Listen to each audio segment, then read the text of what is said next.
प्रतापगडाचा आणि अफजल खानाचा पराभव आदिलशहाच्या चांगल्याच जिव्हारी लागलेला असतो। तो ह्याच विवंचनेमध्ये रात्र जळत असतो। काही केल्याही काळजाची आग शमेना। आदिलशहा पलटवार करणार याची खात्री सगळ्यांना असते, मात्र आदिलशहा देखील संधीची वाट बघत असतो आणि ती संधी लवकरच त्याच्याकडे चालून येते। आजची गोष्ट मित्रांनो शौर्याची। आजची गोष्ट आहे 10,000 आदिलशाही सैनिक विरुद्ध अवघे 600 मावळे यांच्याबद्दलची।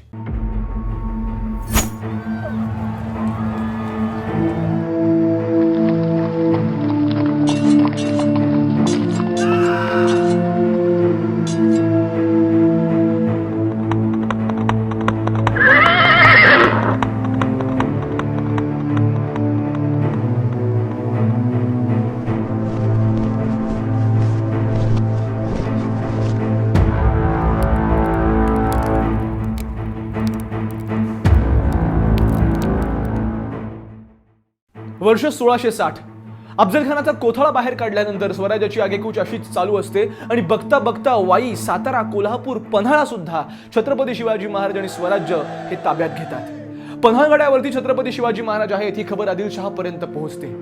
महाराज नेताजी पालकर यांच्याबरोबर काही मावळ्यांची पलटण पाठवतात आणि सांगतात की तुम्ही विजापूरच्या दिशेने प्रस्थान करा, विजापूर ताब्यात घेता येईल का हे बघा आणि आदिलशाहीला मुळात सकट संपवायचा प्रयत्न करा। मात्र आदिलशहा खुश होतो। आदिलशहाला कळतं की छत्रपती शिवाजी महाराज आणि काही सरदार पन्हाळगडावरती आहेत। तो ठरवतो की हीच खरी वेळ जेव्हा आपण बदला घेऊ शकतो। तो पन्हाळगडावरती ज्यांना कैद करायचं ठरवतो। आदिलशहा पन्हाळगडाला वेढा टाकायचं ठरवतो। मात्र ही जबाबदारी तो देणार तर देणार कोणावर? आदिलशहासाठी प्रचंड मोठी मोहीम, त्यामुळे कोणता सरदार निवडणार यावरती सगळ्यांचं लक्ष आणि आदिलशाही जबाबदारी देतो सिद्दी जोहरच्या खांद्यावर। हजारांचा फौज फाटा घेऊन अवघ्या काही दिवसांच्या आत सिद्दी जोहर पन्हाळगडाच्या पायथ्याला धडकतो आणि पन्हाळगडाला मग तो वेढा देतो। छत्रपती शिवाजी महाराज आणि वरती सरदार चिंतेत असतात की वरती अवघे 600 मावळे, खाली 10,000ची फौज, हा वेढा तोडायचा तर तोडायचा कसा? सगळ्यांना आस असते ती नेताजी पालकरांची। नेताजी पालकर आजपर्यंत एकदाही कोणतंही युद्ध हारलेले नसतात, त्यामुळे प्रत्येकाला आस आणि विश्वास असतो की नेताजी पालकर येतील आणि हा वेढा तोडायला यश मिळेल। तिकडे नेताजी पालकरांना कळतं की पन्हाळगडाला वेढा पडलाय। नेताजी पालकर पुन्हा एकदा येतात, पन्हाळगडाचा वेढा तोडायचा प्रयत्न करतात। एकदा नाही तर दोनदा प्रयत्न करतात, मात्र तेव्हाही स्वराज्याच्या हातात, स्वराज्याच्या पदरात मात्र अपयशच पडतं आणि आता मात्र चिंता वाढायला लागते की जे नेताजी पालकर आजपर्यंत कधीच एकही युद्ध हारलेले नाही, हा त्यांचा पहिला पराभव होतो, ही सलग दोनदा। आणि आता मात्र चिंता वाढायला लागते। त्यांना कळतं की सिद्धीचा हा जो वेढा आहे हा खरंच मजबूत आहे। आता बाहेरून मदत मिळणं तर शक्य नाही, आपल्यालाच काहीतरी करायला लागणार। समस्या मोठी होती, समस्यांचा डोंगर होता, मात्र हातावर हात धरून बसणं हे काही मराठ्यांच्या अजिबात रक्तात नव्हतं। ते ठरवतात की आपण हार मानणार नाही, आपण लढणार आणि काही ना काहीतरी मार्ग 100% शोधून काढणार। आणि ते पुन्हा एकदा गडावरती छत्रपती शिवाजी महाराज आणि काही सरदार आपलं मानसशास्त्र जे आहेत हे उपयोगात आणायचं ठरवतात। गडावरती चर्चा चालू असते। हळूहळू गडाचा श्वास गुदमरायला लागतो, कारण सिद्धी आपला वेढा अधिक मजबूत करायला लागतो। एक दिवशी असेच चर्चा चालू असताना अचानक एका तोफेच्या गोळ्याने अख्खा पन्हाळा हादरतो। महाराज धावत बाहेर जातात। त्यांना कळतं, जसं गडावरनं खाली बघतात त्यांची तळपायच्या मस्तकात जाते। त्यांना पहिले असं वाटतं की सिद्धी जोहरचा वेढा जवळ आलाय, म्हणून त्या तोफांचे बार गडापर्यंत पोहोचतायत, मात्र ते चुकीचं असतं। त्यांना असं कळतं की आता सिद्धी जोहरकडे लांबून गोळा फेकता येईल अशा क्षमतेच्या तोफा आहेत। त्या आदिलशाही तोफा नव्हत्याच, त्या जवळच्या आज एका ब्रिटिश जनरलने आदिलशहाला दिलेल्या होत्या, जेणेकरून त्याचा हा वेढा यशस्वी व्हावा। महाराजांची तळपायाची आग मस्तकात जाते, कारण अवघ्या काही महिन्यांच्या अगोदर ह्याच ब्रिटिश सरदाराने स्वराज्यासोबत एक तह केलेला असतो, ज्याच्यामध्ये तो म्हणतो की मी इथून पुढे स्वराज्याच्या कोणत्याही शत्रूची मदत करणार नाही अथवा स्वराज्याच्या वाटेला जाणार नाही। त्या ब्रिटिश सरदाराने आपलाच दिलेला शब्द तोडलेला असतो आणि हे बघून छत्रपती शिवाजी महाराजांची तळपायाची आग मस्तकात जाते आणि आता मात्र ते ठरवतात की आपण काही करणार, पण हा वेढा तोडायचा प्रयत्न करणार। गडावरती अवघे 600 मावळे पायथ्याशी असतात, 10,000 सैनिक, आणि हा वेढा कसा तोडायचा याची जबाबदारी घेतात बाजीप्रभू देशपांडे। महाराजांना माहिती असतं की 600 मावळे 10,000 सैनिकांना तेव्हाच भिडू शकतील जेव्हा 10,000 सैन्य गाफील असेल। ते लगेच सिद्धीला निरोप धाडतात की आम्ही तुमच्या सगळ्या अटी मंजूर करायला तयार आहोत, आम्ही तुम्हाला भेटायला तयार आहोत, आम्ही तुम्हाला शरण यायला तयार आहोत। सिद्धी हा निरोप वाचून प्रचंड खुश होतो। सिद्धीचं सैन्य गाफील होतं, दिवस ठरतो। मात्र आता तुम्हाला प्रश्न पडला असेल की महाराज जर स्वतः भेटायला जाणार तर मग पन्हाळगडावरनं विशाळगडावरती जाणार तर जाणार कोण? हा निरोप धडायच्या अगोदर छत्रपती शिवाजी महाराजांना माहिती असतं की त्यांच्याच मावळ्यांमध्ये एक आहे शिवा काशीद। महाराजांनी ऐकलेलं असतं की हा शिवा काशीद अगदी तुमच्यासारखाच दिसतो आणि इथे महाराजांची पुन्हा एकदा युक्ती जी आहे ही कामाला येते। छत्रपती शिवाजी महाराज शिवा काशीदला बोलवतात आणि त्याला सांगतात की शिवा, मी आजपर्यंत ऐकलंय की तू आमच्यासारखा दिसतोस। तो म्हणतो हो महाराज। छत्रपती शिवाजी महाराज म्हणतात की आम्हाला तुला बघायचंय। अवघ्या काही मिनिटांच्या आत शिवा काशीत जातो, वेशभूषा धारण करतो आणि छत्रपती शिवाजी महाराजांच्या समोर येतो, जणू काय दुसरे छत्रपती शिवाजी महाराजच। छत्रपती शिवाजी महाराज शिवा काशीदला विचारतात की शिवा, सिद्धीला भेटायला जाशील? एका क्षणाचाही विलंब न घेता शिवा काशीद म्हणतो, हो महाराज, मी सिद्धी जोहरला भेटायला जाईल. आणि त्या दिवशी पन्हाळ्यावरनं 2 पालख्या निघतात. एक पालखी जी निघते सिद्धी जोहरच्या दिशेने, ज्याच्यामध्ये छत्रपती शिवाजी महाराजांची वेशभूषा धारण केलेला असतो शिवा काशीद, तर दुसरी पालखी बाजीप्रभू देशपांडेंसोबत निघते आणि अवघे काही मावळ्यासोबत ती जाते विशालगडाच्या दिशेने. सिद्धीचं सैन्य गाफील असतं. छत्रपती शिवाजी महाराज आता शरण येत आहे म्हटल्यावरती ते सैन्य गाफील असतं आणि याचाच फायदा बाजीप्रभू देशपांडे, मावळे आणि छत्रपती शिवाजी महाराज उचलतात. ते 600 मावळे तिथून वेढा तोडतात आणि विशालगडाच्या दिशेने आपला प्रवास चालूच ठेवतात. आणि इकडे शिवा काशीदची पालखी जी आहे ही सिद्धी जोहरच्या शामियानाजवळ पोहोचते. सिद्धी जोहर आतमध्ये वाट बघत असतो. तो उत्साहित झालेला असतो की आता चला, शिवाजी महाराजांनी शरण केलेलं आहे, जायचं परत, आदिलशहा आता मोठा इनाम देणार. या सगळ्या गुरमीत सिद्धी जोहर वाट बघत असतो. त्या पालखीतनं छत्रपती शिवाजी महाराज उतरतात, अर्थात शिवा काशीद उतरतो. शामियानाच्या दिशेने जायला लागतो तेव्हा 2 संशयित डोळे ते शिवा काशीदकडे बघत असतात. ते डोळे सांगतात, हुजूर, ये शिवाजी नाही है. कोणत्याही क्षणाचा विलंब न लावता सिद्धी जोहर शिवा काशीदच्या अंगावरती वार करतो आणि म्हणतो, बोल, क्या तू ही शिवाजी है? शिवा काशीद म्हणतो, हा, मैं ही शिवाजी हूं. दुसरा वार करतात, तिसरा वार करतात, पुन्हा एकदा विचारतात, बोल, तू ही शिवाजी है? तो म्हणतो, हा, मैं ही शिवाजी हूं. आता सिद्धी जोहर त्या 2 संशयित डोळ्यांकडे वळतो आणि त्याला वळतो की तू कसं काय सांगू शकतोस की हे छत्रपती शिवाजी महाराज नाहीयेत म्हणून? हे 2 संशयित डोळे असतात फजल खानचे, जो अफजल खानचा पुत्र असतो, ज्याला छत्रपती शिवाजी महाराज प्रतापगडाच्या झटापटीच्या वेळेस जिवंत बाहेर सोडतात. तो म्हणतो की प्रतापगडावरती जी चकमक झाली त्याच्यामध्ये छत्रपती शिवाजी महाराजांच्या डोक्यावरती वार झालेला असतो. या माणसाच्या डोक्यावरती वार नाही, हा छत्रपती शिवाजी महाराज नाहीच. हे ऐकून सिद्धीचं रक्त खवळतं, त्याची तळपायच्या मस्तकात जाते. तो शिवा काशीदवरती अजून एक वार करतो आणि म्हणतो की बोल, तू कोण आहे? तू शिवाजी नाहीस तर तू आहे कोण? इथे मात्र शिवा काशीद आपला प्राण मुठीत घेऊन सिद्धी जोहरला म्हणतो की अरे, मी कोणी का असेना, माझा जन्म जरी शिवा काशीद म्हणून झालेला असला तरी मरताना मी छत्रपती शिवाजी महाराज म्हणून मरतोय. हे भाग्य काय कमी आहे का? हे शब्द कानावरती पडताच एक सरदार पुढे येतो, आपली तलवार करतो आणि शिवा काशीदच्या अंगावरून ती तलवार फिरवतो आणि त्या ठिकाणी शिवा काशीद स्वराज्यासाठी लढताना धारातीर्थी पडतो. महाराज जेव्हा शिवा काशीदला सांगतात शिवा सिद्धीला भेटायला जाणार, तेव्हा शिवा काशीदला हे माहिती असतं की तो सिद्धी जोहरला नाही तर आपल्या मृत्यूला भेटायला चाललाय. शिवाजी महाराज आणि शिवा काशीदची पहिली भेट डिसेंबर महिन्यात होते आणि फेब्रुवारी महिन्यातच शिवा काशीद जो आहे हा स्वराज्यासाठी लढताना धारातीर्थी पडतो. अवघ्या 2 महिन्यात छत्रपती शिवाजी महाराजांनी या शिवा काशीदमध्ये असं काय पेरलं की तो कोणत्याही क्षणाचा विचार न करता या स्वराज्यासाठी आपला जीव सुद्धा द्यायला तयार झाला. जे पेरलं ते होतं राष्ट्रत्व, जे पेरलं ते होतं स्वराज्य. आपल्या राष्ट्रावरती, आपल्या जमिनीवरती कसं प्रेम करावं हे छत्रपती शिवाजी महाराजांनी या शिवा काशीदच्या अंगात अवघ्या 2 महिन्यात पेरलं होतं. असे असंख्य मावळे ह्या मातीमध्ये जन्माला आले. म्हणूनच कदाचित औरंगजेबाला सगळं सोडून, सगळं जग सोडून फक्त स्वराज्य कणभर होतं. मुघलांच्या साम्राज्यासमोर मराठा साम्राज्य कणभर होतं, मात्र तरी सुद्धा औरंगजेबाला हेच साम्राज्य हवं होतं, ते अशा पुत्रांसाठी, त्या अशा वीर पुत्रांसाठी. मला असं वाटतं की जगाच्या पाठीवर पहिल्यांदा असं झालं असेल की मातीसाठी जगणं नाही तर मातीसाठी मरणं हे भाग्य आहे, असे विचार करणारे सगळे वीर पुरुष आपल्याच सह्याद्रीच्या मातीत जन्माला आले. सिद्धी जोहरला हे कळतं. सिद्धी जोहरला कळतं की खरे शिवाजी पळून गेले. एक सैनिक पळत येतो, तो सांगतो, असली शिवा भाग गया, मैंने अपनी आंखों से देखा. सिद्धीची तळपायच्या मस्तकात जाते. तो संतापानं लाल होतो. आपल्याच जावयाला मसूदला सांगतो, अरे सगळं सैन्य घेऊन जा, मात्र शिवाजीला पकड. मसूदी जबाबदारी घेतो आणि अवघ्या काही क्षणात सिद्धी जोहरचा हाच जावई मसूद 10,000चं सैन्य घेऊन अवघ्या 600 मावळ्यांच्या मागे धावायला सुरुवात करतो, जे विशालगडच्या दिशेने जात असतात. बाजीप्रभू देशपांडेंना कळतं, त्यांना मशाली दिसतात आणि कळतं की सिद्धी जोहरची सैन्य जे आहे आपल्या मागे येत आहे. तोपर्यंत बाजीप्रभू देशपांडे आणि छत्रपती शिवाजी महाराज सोबतच 600 मावळे घोडखिंड या भागामध्ये जाऊन पोहोचतात. बाजीप्रभू देशपांडेंना कळतं की मागून सिद्धी जोहरचं सैन्य प्रचंड वेगात येत आहे. आपल्याला जर विशालगडापर्यंत सुखरूप पोहोचायचं असेल तर मात्र आपल्याला वेग वाढवायला लागणार. बाजीप्रभू कडाडतात. 600 मावळ्यांना सांगतात की हा परिसर चिखलाचा आहे, हा परिसर काट्यांचा आहे. जर वेगाने पुढे जायचं असेल तर पायात जे काय घातलंय ते इथेच काढून फेका, आपली गती वाढेल.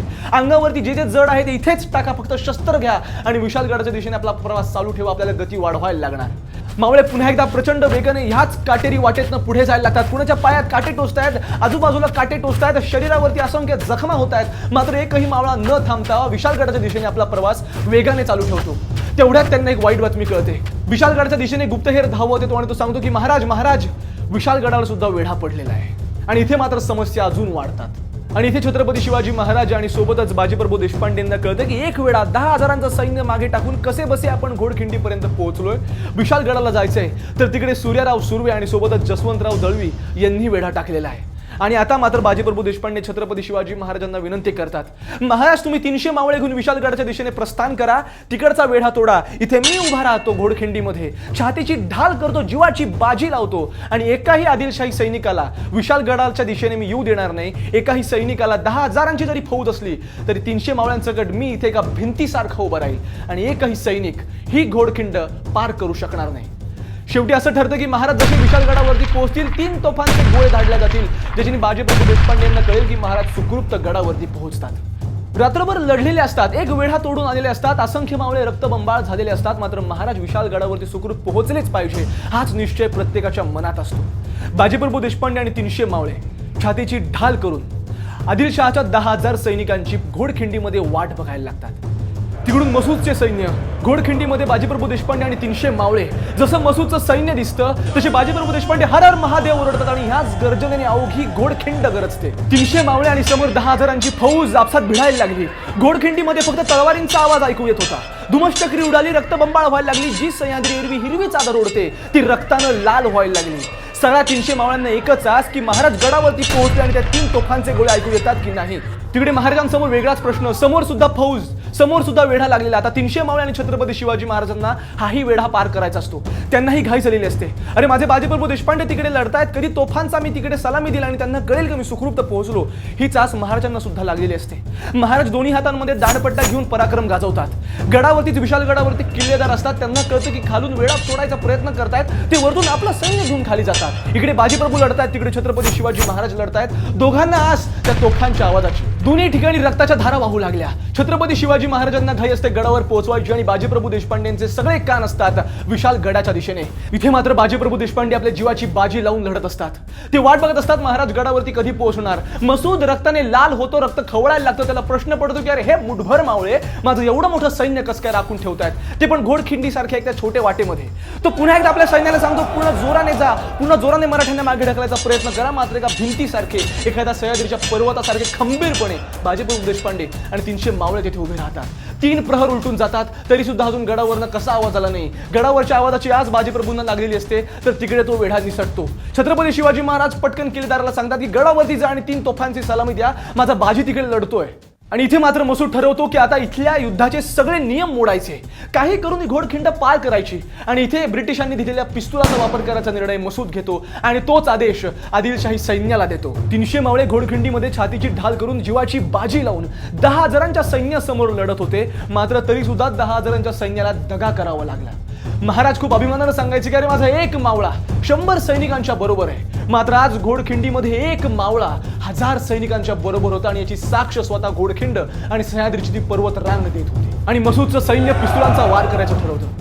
समोर तलावावर युद्ध लढत असलेले मराठी आणि यांच्या हातात पिस्तुली. सगळ्या या युद्धाचे सगळे नियम मोडीत निघालेले असतात आणि बाजीप्रभूंना कळतं की आता पिस्तुलाचा वार होणार, आपल्या अंगाला पिस्तुलाच्या गोळ्या शिवणार. मात्र तरी काही जरी झालं तरी प्रत्येक मावळा लढत राहणार जोपर्यंत विशालगडावरनं तोफांच्या गोळ्यांचे आवाज आपल्या कानावर पडत नाही. युद्ध चालूच असतं, पिस्तुलांचे गोळ्यांचे वार सुरू होतात. प्रत्येक गोळी प्रत्येक मराठा मावळ्याच्या शरीराच्या आरपार जात असते. मात्र तरी सुद्धा रक्तबंबाळ अवस्थेमध्ये 300 मावळे लढायचं ठरवतात. शेवटच्या श्वासापर्यंत, जोपर्यंत प्राण उरत नाही, जोपर्यंत कानावरती विशालगडावरनं तोफ्यांचे गोळ्यांचे आवाज ऐकू येत नाही, तोपर्यंत लढत राहायचं हा निर्णय मावळे घेतात आणि ते तसेच लढत राहतात. हे बघून कदाचित आदिलशाही सैन्य सुद्धा हात जोडून म्हटलं असेल, धन्य आहात तुम्ही. शरीरावरती असंख्य वार झालेले असतात, असंख्य लोकांना मृत्युमुखी पाडलेलं असतं. 4था प्रहर उलटायचा वेळ आलेला असतो आणि तरी विशालगडावरनं तोफांचे आवाज कसे येत नाही. आता समोर पिस्तुलाच्या गोळ्या सुद्धा अंगावरती खेळायची तयारी मराठ्यांची झालेली असते आणि तेवढ्यात विशालगडावरनं पहिल्या तोफेचा आवाज ऐकू येतो. जसा पहिला तोफेचा आवाज ऐकू येतो तशीच एक पिस्तुलाची गोळी बाजीप्रभू देशपांडेंच्या शरीराला शिवते आणि बाजीप्रभू देशपांडेंना कळतं की फते झाली, महाराज गडावरती सुखरूप पोहोचले. विशालगडावरनं एवढ्या तोफेचा दुसरा गोळ्याचा आवाज ऐकू येतो आणि बाजीप्रभू मनातल्या मनात म्हणतात की जिजाऊ, अहो साहेब, तुम्हाला मी वचन दिलं होतं की तुमच्या मुलाला सुखरूप विशालगडावरती पोहोचवेल आणि तेही मी केलं. आणि तेवढ्यात विशालगडावरनं तिसऱ्यांदा तोफेच्या गोळ्याचा आवाज ऐकू येतो. बाजीप्रभू देशपांडे या घोडखिंडीच्या मातीवरती असे पडलेले असतात. अवघे काही शेवटचे क्षण असतात आणि ते म्हणतात की महाराज, मी धन्य आहे की या स्वराज्यामध्ये जन्म घेतला. हे माझं भाग्य आहे की या स्वराज्यासाठी लढायला मला मिळालं आणि हे त्याहून मोठं भाग्य की ह्याच स्वराज्याच्या मातीमध्ये आज मी विलीन होणार आहे. त्या दिवशी संपूर्ण विश्वाने 300 मावळ्यांचा असा काही पराक्रम बघितला जो या अगोदर पृथ्वीवरती कधीच घडलेला नव्हता आणि त्यानंतर पुन्हा कधी होणारही नाही याची प्रत्येकाला खात्री होती. 4 प्रहर सलग लढले. 300 मावळे 10,000च्या सैनिकांसमोर भारी पडले याची खबर खुद्द आदिलशहा पर्यंत सुद्धा पोहोचली. महाराज गडावरती सुखरूप पोहोचले असं म्हटल्यानंतर त्या दिवशी घोडखिंडीमध्ये 246 मावळ्यांनी आपल्या स्वराज्यासाठी आपला प्राण गमावला आणि बाजीप्रभू देशपांडेंच्या ह्याच पराक्रमामुळे घोडखिंड पुढे पावनखिंड झाली. प्रचंड मोठा पराक्रम गाजवल्यानंतर छत्रपती शिवाजी महाराज स्वतः घोडखिंडीमध्ये जातात आणि त्याचं नाव पावनखिंड असं ठेवतात. मित्रांनो, हे युद्ध झाल्यानंतर कसबसा जीव मुठीत घेऊन वाचल्यानंतर महाराज विशालगडावरती पोहोचतात. मात्र त्यांचा जीव आतल्यात तुटलेला असतो शिवा काशीदसाठी. महाराज ठरवतात की आत्ताच्या आत्ता निघायला हवं आणि शिवा काशीदच्या आईला निरोप द्यायला हवा. सरदार म्हणतात, अहो महाराज, आत्ताच तर कसाबसा प्राण वाचून आपण विशालगडावरती पोहोचलोय. आता लगेच कुठे शिवा काशीदकडे जातात आणि त्याच्या घरी निरोप द्यायला जातात. आम्ही जातो, त्याच्या आईला निरोप देतो, तुम्ही थांबा. महाराज म्हणतात, नाही, तो शिवा काशीद म्हणून नाही तर छत्रपती शिवाजी महाराज म्हणून गेलाय. त्यांनी स्वराज्यासाठी आपला प्राण दिलाय. मी स्वतः जाणार, शिवा काशीदच्या आईला भेटणार आणि त्यांना हा निरोप देणार. महाराजांची पालखी पन्हाळगडाच्या पायथ्याशी असलेल्या शिवा काशीदच्या गावाजवळ पोहोचते. शिवा काशीदच्या आईला कळतं की राजा येणार. अवघं 7 जन्मांचं स्वप्न पूर्ण होणार. ते घाईघाई ओवाळणीचं ताट घेऊन बाहेर येतात. राजा पालखीतनं खाली उतरतात आणि छत्रपती शिवाजी महाराजांना बघतात. शिवा काशीदची आई घाईघाई त्यांना ओवाळायला सुरुवात करते. महाराज म्हणतात मनातल्या मनात, का आई मला कस काय ओवाळतेस तू? असा कोणता पराक्रम गाजून आलोय मी? अगं तुझ्याच मुलाच्या मृत्यूची बातमी घेऊन आलोय आई. असा कोणता पराक्रम केलाय मी की तू मला ओवाळतेस? शिवा काशीदच्या आईला मात्र आनंद गगनात मावेनासा झालेला असतो. शिवा काशीदची आई छत्रपती शिवाजी महाराजांना घरात बोलवते आणि म्हणते, बसा राजा बसा. शिवा काशीदची आई शिवा काशीदच्या बायकोला सांगते, अगं बघतेस काय, गुड पाणी घेऊन ये, महाराजांचं तोंड गोड कर. महाराज म्हणतात, अगं कसलं तोंड गोड करतेस आई? तुझ्यासाठी एक कडू बातमी घेऊन आलोय मी, माझं काय तोंड गोड करतेस? तेवढ्यात म्हणतात, तू वाट वाकडी करून मला का भेटायला आलास राजा? तू जिजाऊंना भेटायला जा. 6 महिने झाले जिजाऊंनी तुमचा चेहरा बघितला नाही. राजे, आईचा प्राण कसा तळमळतो हे फक्त आईलाच माहिती असतं. छत्रपती शिवाजी महाराज म्हणतात, अगं तू पण जिजाऊच आहे आई, आणि माझं कसलं तोंड गोड करतेस? अगं तुझ्यासाठी एक कडू बातमी घेऊन आलोय मी. तुझा मुलगा स्वराज्यासाठी लढताना धारातीर्थी पडला हे सांगायला आलोय मी. आई, माझं कसलं तोंड गोड करतेस? हे ऐकतात शिवा काशीदची आई म्हणते, राजा मला काही ठाऊक नव्हतं का? राजे चमकतात. राजे म्हणतात, म्हणजे? राजे, मला तेव्हाच कळलं जेव्हा तुमच्या पालखीतनं तुम्ही एकटेच उतरले. अहो, जर माझा शिवा जिंदा असता तर त्याच्या आईला भेटायला आला नसता का? महाराज म्हणतात, अगाई रडू नकोस. तुझ्या मुलाला वीर मरण प्राप्त झाले. या स्वराज्यासाठी, या मातीसाठी लढताना गेलाय तो. हा इतिहास त्याचं नाव नेहमी अमर ठेवेल. तेव्हा डबडबलेल्या डोळ्यांनी शिवा काशीदची आई महाराजांकडे बघते आणि म्हणते, हो राजा, मी माझा पुत्र गमावला ह्यासाठी रडत नाहीये. मी ह्यासाठी रडतेय की मला ह्या जन्मामध्ये एकच पुत्र मिळाला, नाही तर असे 4ही पुत्र मी स्वराज्यासाठी दिले असते. हेच जे काय ते दुःख आणि त्यामुळे हे रडणं मला आवरत नाहीये. जसे महाराजांच्या कानावरती हे शब्द पडतात, महाराजांनी रडू आवरत नाही. महाराज म्हणतात, धन्य धन्य आई, या मातीमध्ये तुमच्यासारखी आई भगिनी आहेत. या मातीला कधीच वीर पुत्रांची कमी पडणार नाही आई. आणि आई पुन्हा एकदा म्हणते, जर मला 4 पुत्र दिले असते तर 4ही स्वराज्यासाठी लढले असते. तिथे तर शिवा काशीदची बायको बसलेली असते. हे कानावर शब्द पडतात. ती ताडकन उठते आणि म्हणते, अगं असं का म्हणते की पुत्र नाही? अगं मग मी कोण? महाराजांकडे वळते आणि ती म्हणते, महाराज, माझे धनी नसले म्हणून काय झालं? आता मी माझ्या धनीच्या जागी लढणार आणि स्वराज्याचं रक्षण करणार. हीच शिवा काशीदची बायको त्यानंतर पन्हाळगडावरती पहिली मराठा महिला सैनिक म्हणून लढली. मला असं वाटतं की या मातीमध्ये सतत असे वीरपुत्र जन्माला आले आणि आज देखील या देशासाठी, या मातीसाठी बलिदान द्यायचं म्हटलं तर सह्याद्रीच्या पर्वतरांगांमध्ये जन्माला घेणारे हेच मावळे आजही आपल्या मातीसाठी तितक्याच खंबीरपणे छातीची ढाल करून जीवाची पर्वा न करता लढायला तयार असतात. त्या दिवशी माती पावन झाली. त्या दिवशी सह्याद्रीची माती धन्य झाली. या मातीमध्ये सतत असे वीरपुत्र जन्माला आले ज्या मातीसाठी आपली जीवाची बाजी लावायला तयार होते. असं म्हणतात की इथे मृत्यूनंतर आयुष्य संपत नाही, तर मृत्यूनंतर खऱ्या अर्थाने आयुष्य सुरू होतं. नमस्कार, तुम्हाला व्हिडिओ कसा वाटला खाली कमेंट सेक्शन मध्ये सांगायला विसरू नका. आमच्या प्रयत्नांना कॉइन्स्विच कुबेरने साथ दिल्याबद्दल त्यांचे मनपूर्वक आभार. देशामध्ये जर क्रिप्टोकरन्सीमध्ये इन्व्हेस्ट करत असेल तर one of the leading app आहे कॉइन्स्विच कुबेर. डिस्क्रिप्शन मध्ये लिंक दिले, क्लिक करा आणि डाउनलोड करायला विसरू नका. क्रिप्टोकरन्सीज बद्दलची अधिक माहिती तुम्हाला कॉइन्स्विच कुबेरच्या युट्यूब चॅनलवरती सुद्धा मिळू शकते. लवकरच भेटणार आहोत पुढच्या व्हिडिओमध्ये. तोपर्यंत हा भाग कसा वाटला खाली कमेंट सेक्शन मध्ये सांगा. या व्हिडिओला लाईक करा. जास्तीत जास्त लोकांपर्यंत पोहोचवण्यासाठी व्हिडिओ शेअर करायला विसरू नका आणि विशेष म्हणजे चॅनलला सबस्क्राइब करा. धन्यवाद.